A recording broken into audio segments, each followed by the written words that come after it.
Napoleon Bonaparte is considered one of the greatest military leaders in history. As a result of his operational and tactical prowess, he suffered only 10 defeats of the 80 or so battles he fought in his career. The generals who defeated him on the field of battle were accordingly some of the most accomplished military leaders of the age in their own right. Napoleon Bonaparte was rarely defeated in battle, but these 5 generals proved that he was not invincible. A member of the House of Habsburg, Archduke Charles of Austria was the younger brother of Emperor Francis I of Austria and one of the most talented Austrian generals of the Revolutionary and Napoleonic Wars. In 1796, he scored notable successes against French generals Jourdan and Moreau in the Rhine Theater. In early 1797, he was appointed to command the Austrian forces defeated by Bonaparte in Italy and led a skillful withdrawal towards Vienna. During the War of the Third Coalition in 1805, Archduke Charles commanded the main Austrian army in northern Italy.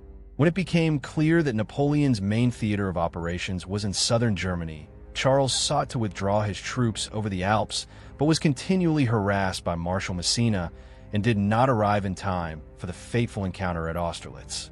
In 1806, Charles was appointed head of the Hofkriegsrat, Imperial War Council, and introduced reforms to improve the fighting efficiency of the Austrian army. Before these reforms were complete, Austria declared war on Napoleon in February 1809. Although Charles had opposed the war, he commanded the Austrian army and scored some initial successes against Marshal Berthier, whom Napoleon had tasked with organizing the army of Germany. After Napoleon arrived on the scene in April, he seized the initiative and Charles was forced to withdraw his forces along the Danube towards Vienna. After Napoleon occupied Vienna on May 13th, Charles deployed his men on the right bank of the Danube and prepared to do battle.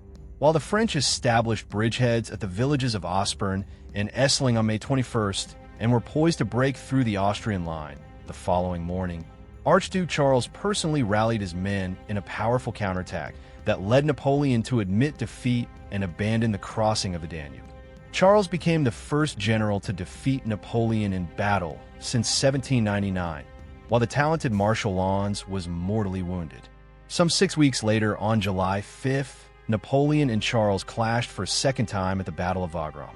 Fought on roughly the same battlefield as Aspern-Essling, the Austrians defended resolutely, but Napoleon secured a narrow victory with heavy losses on both sides. Charles was blamed for the failure of the campaign, resigned his military offices, and went into retirement. A protege of Alexander Suvorov, Mikhail Kutuzov spent much of his career in the late 18th century fighting the Ottoman Turks. In 1805, he commanded the Russian army allied with Austria in the War of the Third Coalition, but after Austrian General Mack's surrender at Ulm, he led a skillful retreat down the Danube.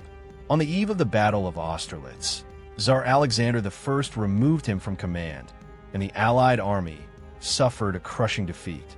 Blamed for Austerlitz, Kutuzov returned to action only in 1811, defeating the Ottomans at Slobozia and securing the Treaty of Bucharest in 1812.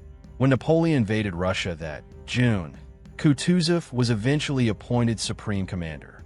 He fought Napoleon to a bloody stalemate at Borodino, then withdrew, abandoning Moscow. From his camp at Tarantino, he waited out Napoleon's fruitless 6-week stay in the city. When Napoleon tried to march south, Kutuzov blocked him at Miloroslavets, forcing the French to retreat west. Kutuzov harried the retreating army, striking at Krasny in mid-November and inflicting further losses. However, Napoleon escaped at the Berezina, leading to criticism that Kutuzov had let him slip away. Kutuzov continued to command into 1813, but fell ill and died at Bunzlau, now Bolsloik, Poland, on April 28th of that year. Karl Philipp von Schwarzenberg, from a prominent German Bohemian aristocratic family, rose through the Imperial Army during the French Revolutionary Wars and commanded cavalry in the 1805 and 1809 campaigns against Napoleon. In 1812, he led 30,000 Austrians in Belarus during Napoleon's invasion of Russia, but largely avoided heavy fighting. After Napoleon's retreat, Austria joined Russia, Prussia, and Sweden in the Sixth Coalition in August 1813, with Schwarzenberg appointed supreme commander. He led the 220,000-strong army of Bohemia, suffered defeat at Dresden, but later played a decisive role at the Battle of Leipzig in October, where the arrival of Blücher and Bernadotte's armies forced Napoleon to withdraw from Germany.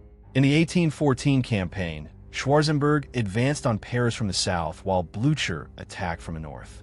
After setbacks, he renewed the offensive, defeating Napoleon at Bar-sur-Aube, February 27th, and Arcis-sur-Aube, March 21st. While Napoleon tried to lure him east, Schwarzenberg instead marched on Paris, defeating French forces at Fère-Champenoise, March 25th, and capturing the capital on March 31st. This victory forced Napoleon's first abdication and exile to Elba. Born in 1742, General Gebhard Leberecht von Blücher was one of the oldest Prussian commanders of the Napoleonic Wars, renowned for his aggressive style. A skilled cavalry leader in the French Revolutionary Wars, he fought at Auerstedt in 1806, covering the retreat after the Duke of Brunswick was mortally wounded. Soon after, he and Gerhard von Scharnhorst rallied 20,000 men, but were forced to surrender near Lübeck. Blücher opposed Prussia's participation in Napoleon's 1812 invasion of Russia. After Napoleon's retreat, he took command of the Prussian army in 1813, earning the nickname Marshal Vorwärts for his relentless attacks. Victories at the Katzbach and Leipzig cemented his reputation. In 1814, he helped invade France, defeating Napoleon at La Rothière before suffering 4 defeats in the 6 Days Campaign. Reinforced, he checked Napoleon at Laon and pushed on toward Paris.